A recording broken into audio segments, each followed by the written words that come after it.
and welcome to Math with Asna. In this lesson, we're going to talk about line segments.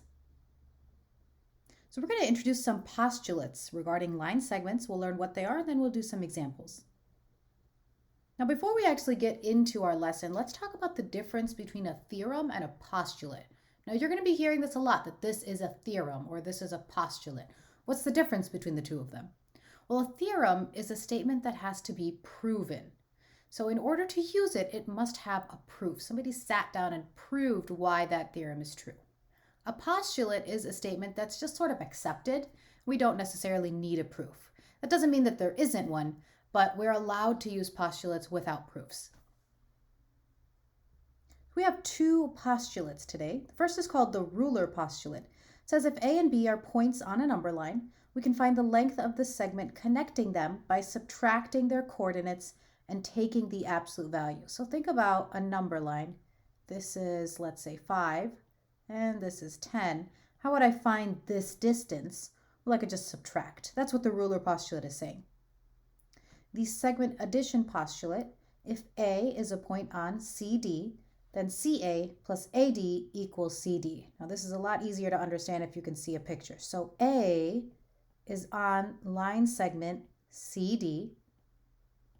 Then CA, right here, plus AD, right here, has to equal the whole thing. So basically the parts add up to the whole.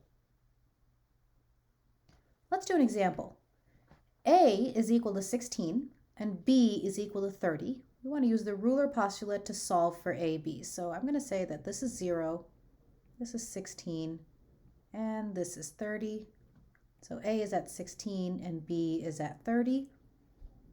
Now you notice how this AB does not have a line above it? That is intentional.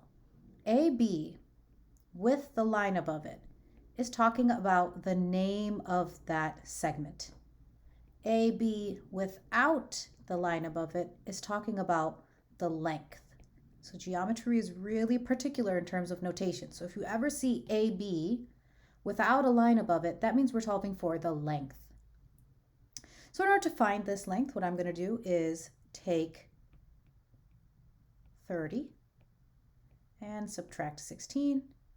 And I can take the absolute value, but it won't make a difference in this one. And it would end up being 14. The reason we have absolute value is because technically I could also do 16 minus 30. If I didn't have absolute value, that would end up being a negative number. And we know we can't have negative distances. All right, now we've got AB equal to 12, BC equal to 15. A, B, and C are collinear with B in between A and C. All right, well, let's draw what this looks like. So we've got 3 points. It says B is between A and C. Okay, so I'm going to put that in there. AB is 12, BC is 15. So my segment addition postulate says AB plus BC equals AC. So if I substitute what I know, I get 12 plus 15 equals AC. And when I add those, I get 27. So AC equals 27. Again, notice there's no lines above here. If you put a line above this, you are now talking about the notation. So if you're talking about the length, you should drop that line. All right, HM equals 65, HJ equals 35. HM and J are collinear. All right, so I know I'm going to have 3 points on a line. J is between H and M. Okay. HM is 65, so I'm going to put that in there. HJ is 35. Okay, so again, segment addition postulate. I know HJ plus JM equals HM. I'm going to substitute what I know. Now you could use a variable instead of using JM, but I like to just keep it the way it is. It makes it easier for me. And when I solve, I can subtract 35 from each side, and I would get 30. So JM equals 30. If you learned something, please go ahead and like and subscribe, and stay tuned for more videos.